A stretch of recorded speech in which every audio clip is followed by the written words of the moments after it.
Mark is joining us right now. The midst of his travels. How you doing, Mark? How are you feeling? How's your energy level? Yeah, I'm pretty tired. Honestly, yesterday wasn't too bad. The course was a pretty easy walk, especially compared to Hamilton Golf Club, where they had the RBC the week prior. So we were joking all day that I think we'd rather walk 36 at Cherry Hill than 18 at Hamilton. Where are you right now? It sounds like you're in the airport. Yeah, I'm at YYZ, just waiting for my flight. Probably about to And go get a Caesar after this, and where are you gonna go? Where are you headed right now? You gonna try I'm to going home. rest for a day? Yeah, I'm going home. I'm not in Memorial. I can't get into the signature events, so I'm on my way home to see my girls, which I'm very excited about. I was excited for 3 weeks off, but I'll take the week off, week on, week off a little better. When do you hope to get into Pinehurst? What are your plans? Yeah, we'll probably get in Sunday sometime. I haven't been there before, so I definitely want to get in early. But at the same time, like I want to be home. I want to enjoy this off week and rest up and get there, fully mentally recharged. So no need to get there too early. But yeah, I'm definitely excited to get there on Sunday and check it out. Now, in that, when you're home for the week and you're getting some rest, obviously you're going to be practicing in advance of the U.S. Open. Do you have anybody on your team that's familiar with the golf course and might be able to guide you in terms of practicing? Maybe it's a bump and run or whatever it is, the shots that you think you might need at number two? My caddy has been there before and played there before, so he'll know a little bit. But I mean, my coach, my whole team, they're great with the stats and stuff like that. So they have all the info from the years past, and they'll write me up a plan and get stuff Nice. over to me to tell me how to practice. But I mean, at the end of the day, like every golf course is, hit it long and straight and make putts. So.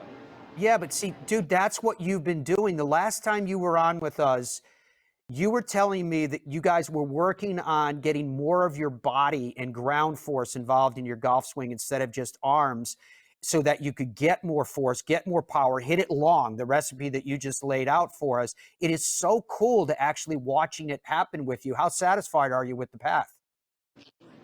Yeah, it's been great. I mean, I feel like that's why I've been playing so consistently well. Is that driver's been there? I mean, there's even weeks now where I'm gaining shots off the tee, which 2 years ago, if you had told me that, I would have laughed in your face. So it's been fun, and more than anything, like it's been fun to do it and not sacrifice any other part of my game. I don't feel like I've really had to like drastically change my swing, just little things and try and be more athletic and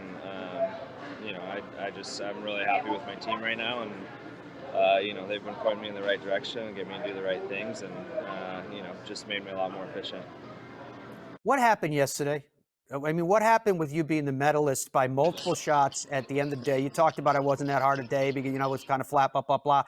But what were we seeing Mark Hubbard in full flight, in his full potential? Or is this just a step along the way going, Matty, no, this is how I'm playing now. This is what I'm capable of. Yeah, no, I mean, honestly, I was telling my caddy after the round. I didn't tell him during, but I felt horrible about my golf swing yesterday. I think I was just like really tired after RBC, and I just was kind of trying to slap it around, and I had a couple different swing thoughts, and one would be working for a couple holes, and then I'd kind of hit one astray, and so I'd switch to another one, and but I just got a super hot putter, which was nice because I made absolutely nothing at RBC the week before, but I felt like I was rolling really, really well. I was hitting pretty much every putt right where I was looking and not even coming close. So I thought I was crazy. I thought, maybe my LASIK doctor messed up my eyes and I can't see straight. I was going through the gambit last week. So to see pretty much everything going yesterday was really, really nice. 16 events this year on tour, Mark Hubbard. You've made the cut in every single one, 4 times in the top 25. You had a 4th at Pebble. I want to ask you about your 3rd at the Zurich Classic. That Zurich Classic, I realize from the perspective of all the events that surround the year, we look at the Zurich Classic as a team event, and it has a little bit of a feel of kind of hit and giggle, good time, and it should, right? Because it's a different format and it's fun. But Rory said it changed his focus, and how he was playing. Shane said the same thing. Granted, they were the winning team. I get it. Zach Blair said the same thing, played very well that week. You and Ryan played extremely well that week. Is there something about the Cajun food? Is there something about that event and covering your partner's back that helps to focus? Was that in any way a turning point or an ascension for you?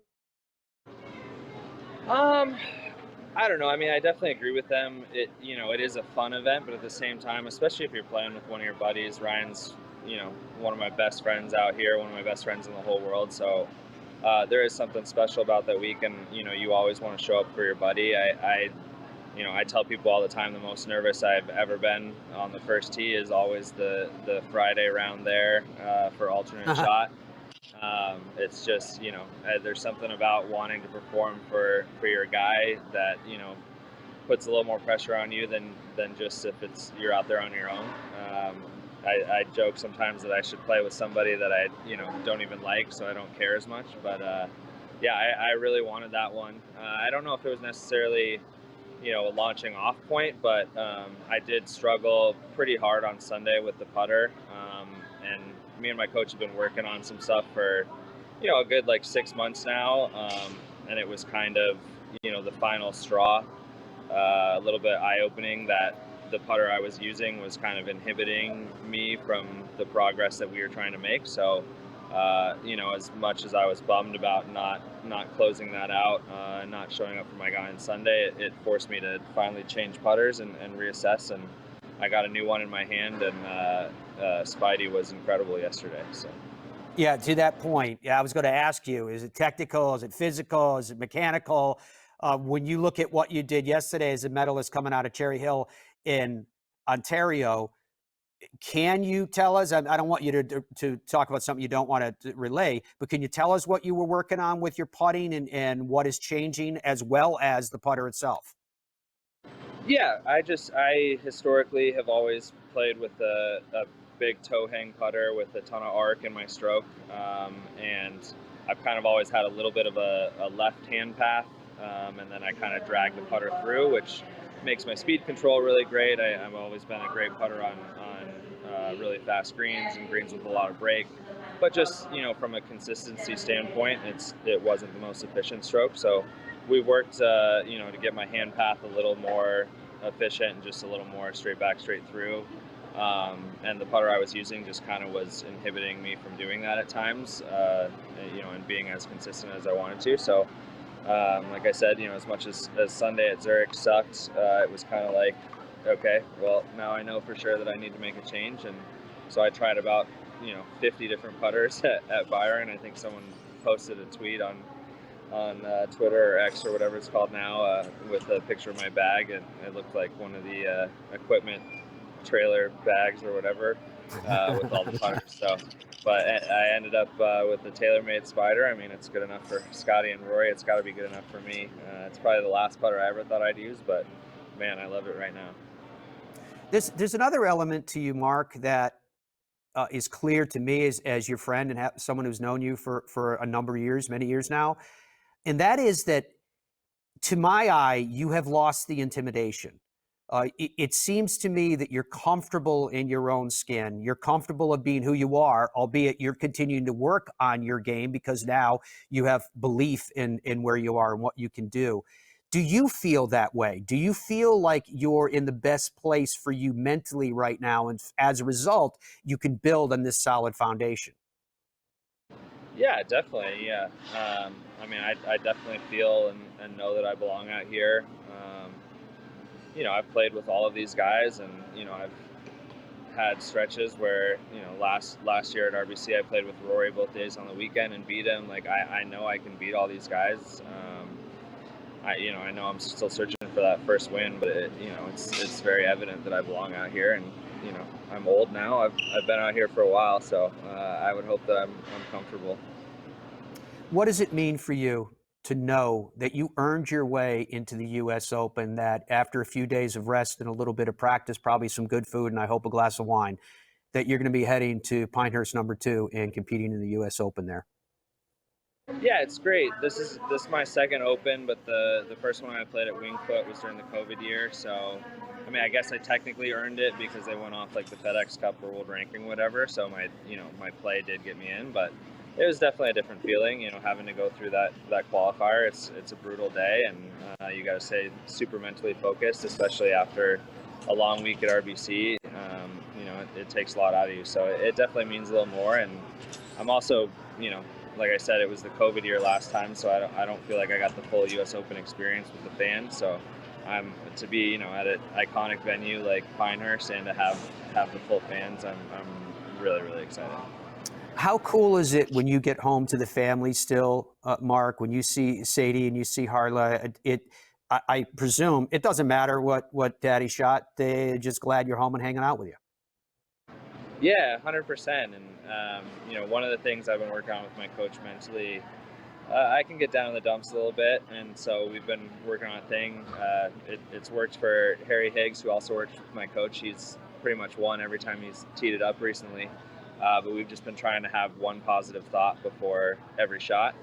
And the first couple times I was doing that, it was all golf related, and I found myself yesterday, the majority of my positive thoughts were just about my kids. I love them so much, and I'm super excited to see them. So I know they don't care that I play golf, but I also know Carla's going to love my medal that I'm bringing home to her, and they like watching me on TV, and we'll probably go to the course a little bit and whack it around. It's beautiful. You're in the airport right now, hat on backwards, skeleton hoodie on. Are people starting to recognize you nowadays? Oh no, absolutely not. Probably not even at my home golf club. That is very funny. I love to ask you about your sponsors. It's our way of saying thank you for you to take the time to join with us so you can spread a little love back to them. You want to tell us about who you have aligned yourself with? Yeah, well, you mentioned the Skeleton, True Linkswear, Ryan Ward and his brother's clothing and shoe company. They've been great the last couple of years. We got Hubs Peanuts. Oh Always yeah. got to rep them. Still, they're one of my oldest sponsors. Definitely want to give a special shout out to Scott McCutcheon at Instant Advise. He's one of my newest partners, but he's actually moving to front of hat coming up, and we've just formed a great relationship and partnership. So definitely want to give him a special shout out. He'll be at Pinehurst with me. And we got MGM and Centera Financial, and I know I'm missing some, but USA Today and Look Like You. So yeah, they've all been amazing. Like I said earlier, my whole team's been great. I feel like one big family, and I feel like that's definitely a big reason for my recent success. And the last thing I wanted to ask you about today, I think because when we have an opportunity to have someone of your stature on the show, there is the opportunity that someone somewhere is going to hear a message that's going to help them in their life, whatever their goal, whatever challenges they might be facing. So I'm going to ask you for your words of inspiration. You have been out there for the long haul. You have come to trust who you are and define your success by your game, not someone else's definition of the same. What message do you have for people that are chasing whatever the dream is in their heart?